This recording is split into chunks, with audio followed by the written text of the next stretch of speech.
ভণ্ড সাধু একবারে হাতে নাতে ধরা পড়ে গেল, দেখতে থাকো। অবশ্যই এটাই কি তোদের বাড়ি? হ্যাঁ বাবা, এটাই আমাদের বাড়ি। এটাই কি সেই প্রবেশদ্বার? হ্যাঁ বাবা। लेकिन ये साला कर क्या रहा है यहाँ पे?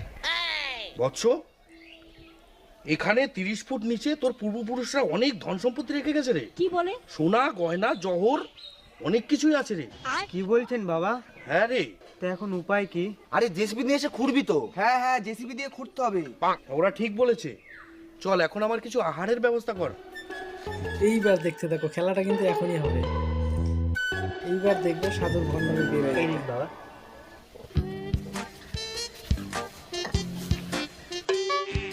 শুধু রুটি কি করে খাবো রে? তরকারি দিসনি? ভণ্ড সাধু, 30 ফুট নিচে ধন সম্পদ দেখতে পাচ্ছ, আর দুখানা রুটি নিচে তরকারি আছে সেটা দেখতে পাচ্ছ না?